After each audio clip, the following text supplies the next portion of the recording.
नमस्कार दोस्तों, exam preparation में मैं प्रियंका आप सभी का स्वागत करती हूँ। आज की क्लास में हम लोग जो स्वदेशी आंदोलन पढ़ रहे थे उसी को कंटिन्यू करेंगे और उसको कंप्लीट करेंगे कि स्वदेशी आंदोलन से कौन कौन से नेता जुड़े हुए थे। कुछ बच्चे न्यू होंगे इस चैनल पर तो मैं बता दूँ, ये डे वाइज सीरीज़ डेली दोपहर 1 बजे आती है, जिसमें आप जीएस सेक्शन कंप्लीट कर सकते हैं। इसके साथ साथ यूपी पीसीएस प्री एग्ज़ाम है जो कि बहुत जल्दी ही होने वाला है। उसके लिए प्रीवियस ईयर क्वेश्चन सीरीज चल रही है सब्जेक्ट वाइज, वो आप रात को 9 बजे देख सकते हैं। तो चलिए बिना देर किए आज का टॉपिक स्टार्ट करते हैं। इसमें सबसे पहले नेता हमें पढ़ना है बाल गंगाधर तिलक को। तो बाल गंगाधर तिलक आपको याद रखना है सबसे पहले कि ये कहाँ पर स्वदेशी आंदोलन का प्रचार कर रहे थे या फिर कहाँ पर नेतृत्व कर रहे थे। तो उसमें हो जाएगा पूना और बम्बई। तो पूना और बम्बई में लोकमान्य तिलक इस आंदोलन का प्रचार कर रहे थे। वहाँ पर देशभक्ति की भावनाओं को जागृत करने के लिए इन्होंने गणपति और शिवाजी उत्सव का आयोजन भी किया। आपसे प्रश्न भी पूछा जाता है सबसे पहले कि स्वदेशी आंदोलन का पूना और बम्बई में किसने नेतृत्व किया, ये आपको प्रिपेयर करना है। दूसरी चीज़ ये भी पूछी जाती कि गणपति और शिवाजी उत्सव किसने प्रारंभ किया, तो ये बाल गंगाधर तिलक ने किया। उन्होंने स्वदेशी बहिष्कार का पुरजोर समर्थन किया और कहा कि राष्ट्रीय शिक्षा का उद्देश्य स्वराज की प्राप्ति है। उन्होंने सहकारी स्टोर खोले और स्वदेशी वस्तु प्रचारिणी सभा की भी स्थापना की। बाल गंगाधर तिलक ने स्वदेशी आंदोलन को बहिष्कार योग कहा था। इम्पॉर्टेंट है, फैक्ट तैयार करना है। नेक्स्ट है लाला लाजपत राय। इन्होंने इस आंदोलन का नेतृत्व किया पंजाब और उत्तरी भारत में, वहाँ पर इस आंदोलन को फैलाने का कार्य किया। अब यहाँ पर इनको सहायता देते हैं अजीत सिंह। तो लाला लाजपत राय को भी याद रखना है और दिल्ली में याद रखना है सैयद हैदर रजा को। इन्होंने दिल्ली में स्वदेशी आंदोलन को लोकप्रिय बनाया। नेक्स्ट पढ़िए चिदम्बरम पिल्लई को। इन्होंने मद्रास में स्वदेशी आंदोलन का प्रसार किया। तूतीकोरिन कोरल मिल की हड़ताल को संगठित किया। इन्होंने मद्रास प्रांत के पूर्वी तट पर स्थित तूतीकोरिन नामक नगर में स्वदेशी स्टीम नेविगेशन कंपनी की स्थापना की। एक एक करके एक एक नेता को पढ़ते जाइए और उन्होंने कहाँ पर इसका प्रसार किया, इस आंदोलन का कहाँ पर प्रसार किया, ये याद रखना है। फिर है विपिन चंद्र पाल। ये कांग्रेस में गर्म दल के अग्रगण्य नेता थे जिन्होंने स्वदेशी आंदोलन को लोकप्रिय बनाने में, विशेषकर शहरी क्षेत्रों की बात की जाए तो वहाँ पर महत्वपूर्ण भूमिका निभाई। वे न्यू इंडिया नामक पत्र के संपादक भी थे। तो न्यू इंडिया आपको याद रखना है। इसके संपादक कौन थे? विपिन चंद्र पाल। पटना में लियाकत हुसैन ने इस बहिष्कार का समर्थन किया था और 1906 में ईस्ट इंडिया रेलवे हड़ताल में महत्वपूर्ण भूमिका भी निभाई थी।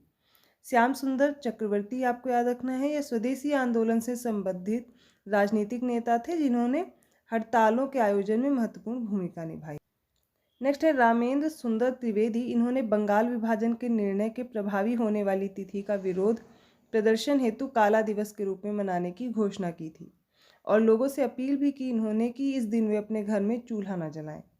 अगले हैं रविंद्रनाथ टैगोर। ये राष्ट्रीय स्वतंत्रता संघर्ष में लोगों को भाग लेने के लिए प्रेरित करने हेतु अनेक देशभक्तिपूर्ण गीतों की रचना कर रहे थे और बंगाली लोक संगीत के माध्यम से राष्ट्रवासियों में साम्राज्यवादी शासन के विरुद्ध संघर्ष की प्रेरणा को ये जगा रहे थे।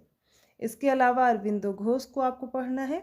इन्होंने स्वदेशी आंदोलन को बंगाल के अतिरिक्त देश के अन्य भागों में भी प्रारंभ किए जाने की वकालत की थी और इन्हें ही 1906 में जो बंगाल नेशनल कॉलेज की स्थापना होती वहाँ पर इन्हें प्रधानाचार्य नियुक्त किया गया था। इन्होंने वंदे मातरम नामक पत्र का कई वर्षों तक संपादन भी किया।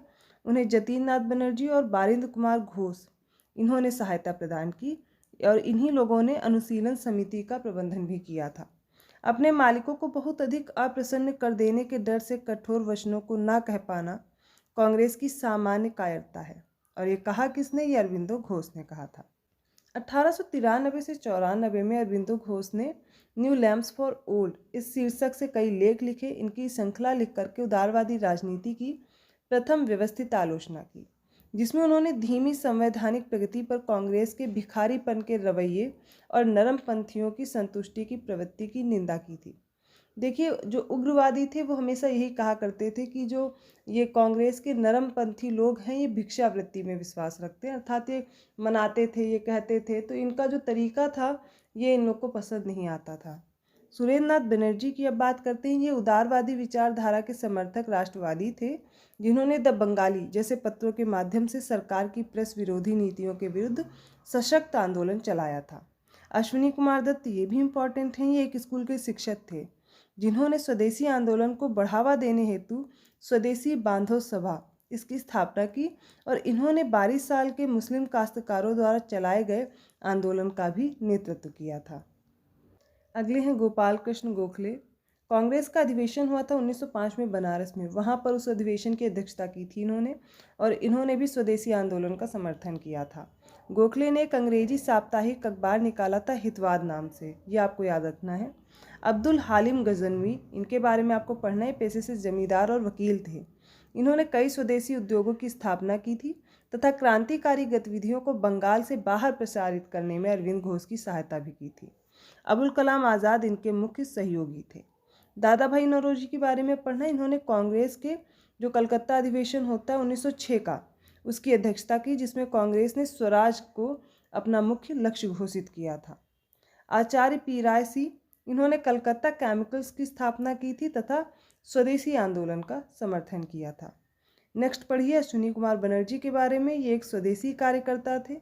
इन्होंने भारतीय जूट मिल के श्रमिकों द्वारा 1906 में बजबज नामक स्थान में भारतीय मिल हैंड्स यूनियन की स्थापना में महत्वपूर्ण भूमिका निभाई थी। अब पढ़ना है सतीश चंद्र मुखर्जी के बारे में। इन्होंने अपनी डांस सोसाइटी के माध्यम से स्वदेशी प्रयासों द्वारा शिक्षा व्यवस्था में सुधार लाने तथा उसे प्रोत्साहित करने का प्रयास किया। मोतीलाल घोष, अमृत बाजार पत्रिका समूह के मोतीलाल घोष ने देशभक्ति की भावनाओं को जगाने के लिए अखबार में कई ज्वलंत लेखों का योगदान दिया और अतिवाद के पक्ष में थे। तो अमृत बाजार पत्रिका से संबंधित थे मोतीलाल घोष। ब्रह्म बांधव उपाध्याय, इनके बारे में आपको याद रखना है कि संध्या और युगांतर नामक पत्रों से जुड़े हुए थे और इन्हीं के माध्यम से स्वराज एवं स्वदेशी को लोकप्रिय बनाने का प्रयास इन्होंने किया था। जोगेंद्र चंद्र, इन्होंने मार्च 1904 में कोष एकत्रित करने हेतु एक संगठन की स्थापना की थी और इस संगठन का उद्देश्य भारतीय छात्रों को तकनीकी और औद्योगिक प्रशिक्षण हेतु विदेश भेजना था।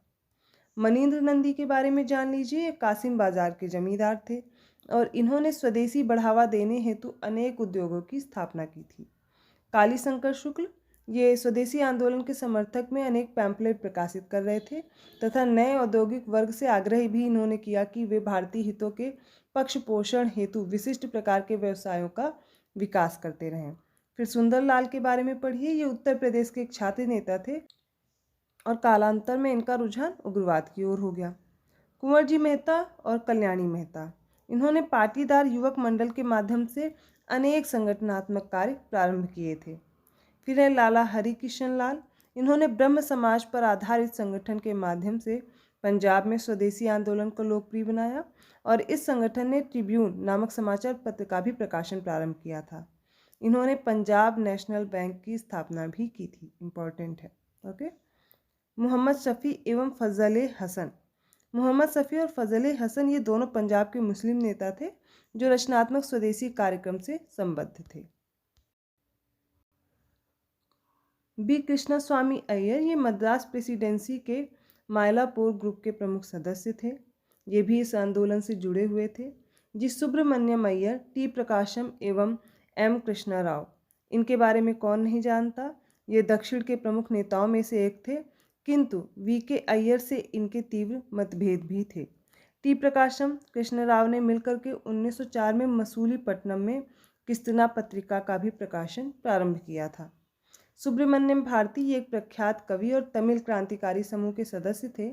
तमिल क्षेत्रों में राष्ट्रवादी भावनाओं के उत्थान एवं प्रसार में इन्होंने प्रशंसनीय भूमिका निभाई।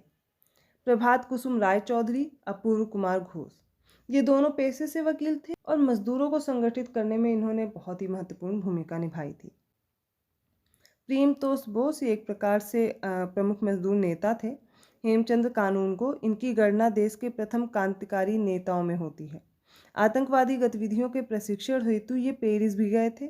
इन्होंने पेरिस से लौटने के पश्चात कलकत्ता में एक बम कारखाना और धार्मिक स्कूल की स्थापना भी की थी। तो हेमचंद कानूनगो बहुत इंपॉर्टेंट हैं। प्रफुल्ल चाकी और खुदीराम बोस, ये दो क्रांतिकारी थे। इन्होंने 30 अप्रैल 1908 में कैनेडी की हत्या कर दी थी। इनको मैं पहले भी पढ़ा चुकी हूँ और इनको फिर से मैं रिवाइज, आप देखेंगे कुछ फैक्ट्स बार बार आएंगे जो आपको बार बार पढ़ करके याद हो जाएंगे, तो डेट भी याद रखनी है। फिर है पुलिनदास, इन्होंने ढाका अनुशीलन समिति की स्थापना की थी और ये बर्रा डकैती कांड से भी संबद्ध थे। फिर आते हैं मदन मोहन मालवीय और मोतीलाल नेहरू। मदन मोहन मालवीय और मोतीलाल नेहरू प्रांतीय सरकारों और गैर राजनीतिक स्वदेशी आंदोलन के साथ सहयोग के पक्ष में थे। सचिंद्रनाथ सान्याल बनारस में मोक्षदाचरण समाध्याय के साथ संपर्क के माध्यम से क्रांतिकारी नेता के रूप में उभरे थे। सावरकर बंधु के बारे में जान लीजिए। सावरकर बंधुओं ने 1899 में मित्र मेला की स्थापना की और साथ ही दोनों भाई प्रत्यक्ष तौर पर महाराष्ट्र में उग्रवाद में शामिल भी थे। तो ये उग्रवादी नेताओं में से आते हैं सावरकर बंधु।